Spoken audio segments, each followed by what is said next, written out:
best friend used to always ask me to teach him how to swim, but I never did because I was too lazy. He drowned in September.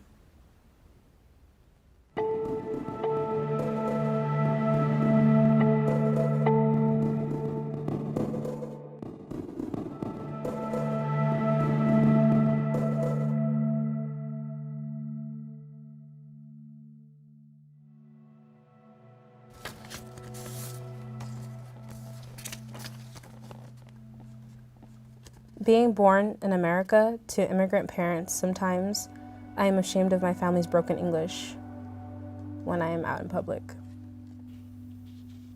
My biggest regret is saying I wouldn't cry if my mom died.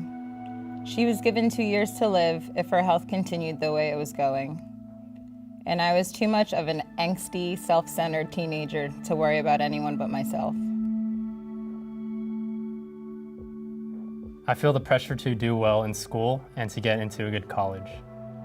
I wish grades didn't have to define someone's worth. I started getting depressed when my parents eventually split up. I never see my dad anymore, and I have a lot of pressure from my mom to succeed. Yeah, I went to a very competitive school. Performance was essentially like a source of validation, so totally understand where he's coming from, because my school is kind of crazy. I'm ashamed of my body, but I tell other people to love themselves. I'm actually very active on social media.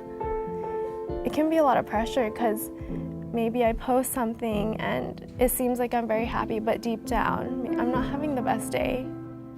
And there's times where I would feel ashamed of sharing it. When I was 4 until I was 6 years old, I was molested by a babysitter.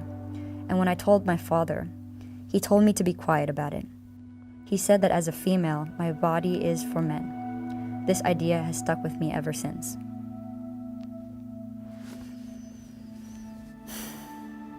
First and foremost, I tell them it's not their fault. Also tell them that it is a fight, learning how to understand and to really internalize that you are your own person and your body is yours and yours alone. My whole life I've been made to feel like I was undeserving of love, both from myself and others, and I'm afraid that part of me believes them.